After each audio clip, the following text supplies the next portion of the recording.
Olá e bem-vindos! Olhem, hoje vamos mergulhar num dos romances mais importantes da nossa literatura. Os Maias. Pode parecer só a história de uma família muito rica e de um país em queda, mas no fundo, é a história de um segredo terrível. Um segredo que está trancado nas paredes de uma casa que, bem, parece amaldiçoada. E a nossa investigação começa logo com um aviso. Um aviso sinistro que nos é dado pelo administrador da família, o Vilaça. Ele diz isto quase de passagem, mas esta frase vai assombrar a história toda. É como um mau presságio, não é? A ideia de que a tragédia é inevitável, como se estivesse já escrita nas estrelas para a família Maia. E o palco para toda esta tragédia é a própria casa. O ramalhete, olhem, não é só uma casa, um edifício, é quase um personagem. É um mausoléu, um museu que guarda tanto a glória como a decadência dos maias. Vamos entrar, vamos fazer uma visita. Ora, entramos primeiro na sala de música. E a descrição diz tudo, não é? Mobílias com ouro, tapeçarias já um pouco desmaiadas. Isto mostra-nos logo a riqueza antiga da família, mas ao mesmo tempo a sua decadência. É um luxo que já viu melhores dias. Um bocado gasto, um bocado triste. É quase como uma memória que se está a apagar. Mas depois, viramos a esquina e que contraste! A sala de bilhar. Aqui o couro é moderno, as cegonhas são prateadas. É uma tentativa clara de dar uma lufada de ar fresco à casa, de a modernizar. E este choque de estilos, sabem, simboliza na perfeição o eterno conflito português entre a tradição e aquele desejo, muitas vezes um bocado superficial, de progresso. E por fim chegamos ao santuário, ao coração do ramalhete, o escritório do patriarca Afonso da Maia. Aqui tudo é pesado, maciço, solene. Este é o refúgio da tradição, da honra, dos valores antigos que ainda regem a família. É daqui que tudo o resto parece irradiar. Então, para herdar todo este peso, toda esta história, surge a grande esperança da família, a promessa de um futuro brilhante, Carlos da Maia. E é aqui que vemos o grande drama do Carlos da Maia. De um lado, a promessa, um homem rico, culto, com formação na Europa, cheio de ambições científicas. Do outro lado, a realidade de Lisboa. O consultório está vazio, os almoços são intermináveis e a vida é uma espécie de preguiça dourada. O Carlos é, no fundo, a personificação de um país com imenso potencial, mas que está paralisado. E essa paralisia, essa inércia, não é só do Carlos. É o ar que se respira em Lisboa no século XIX. É um grande palco para uma comédia social e, sejamos honestos, uma comédia por vezes bem ridícula.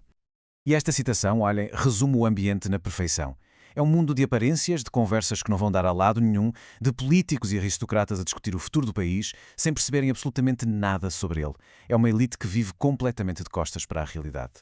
E neste vazio intelectual, claro, travam-se grandes batalhas, mas só de palavras. De um lado temos o Alencar, o poeta romântico, completamente agarrado a um ideal de honra e de sentimento. Do outro, o João da Ega, o grande amigo do Carlos, que anda com a bandeira do naturalismo, da ciência, da revolução. São as duas grandes correntes da época, mas, no fim do dia, tudo se desfaz em jantares, conversas e projetos que ficam para sempre na gaveta. E é neste mundo, um mundo de tédio e de sonhos adiados, que o Carlos encontra finalmente um propósito. Ou melhor, uma obsessão. Uma mulher misteriosa com uma beleza que é descrita como sendo quase divina. A partir do momento em que a vê, o Carlos fica completamente consumido. Aquela vida preguiçosa dele ganha, de repente, um objetivo frenético. O texto até diz que ele andava a farejar o aterro como um cão perdido, a ir às missas, ele, um homem da ciência, a procurar a salvação numa paixão cega por Maria Eduarda. E a coisa é mútua. A relação deles é completamente idealizada. É uma fuga perfeita da realidade que ambos desprezam. Eles imaginam uma vida longe de tudo e de todos, uma vida adorável, onde só o amor importava. É, no fundo, a fantasia romântica a bater de frente com a realidade. Só que o passado, aquele passado que todos se esforçam por ignorar, não fica enterrado para sempre. E, muito devagarinho, a verdade sobre a Maria Eduarda começa a vir ao de cima, peça por peça, até chegarmos ao clímax, que é absolutamente devastador. E a grande pergunta que fica a pairar é esta. Quem é realmente a Maria Eduarda? Ela aparece como sendo a mulher de um brasileiro, o tal Castro Gomes, mas há coisas que não batem certo, há segredos, há um passado cheio de nevoeiro que o destino agora se prepara para desvendar. E a descoberta da verdade é quase um trabalho de detetive, e quem o faz é o amigo Ega.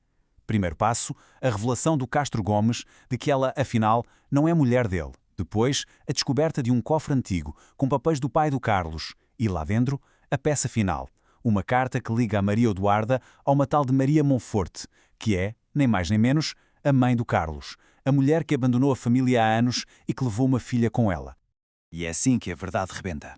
Aquela paixão que parecia ser a salvação do Carlos era, na verdade, o cumprimento da maldição da família.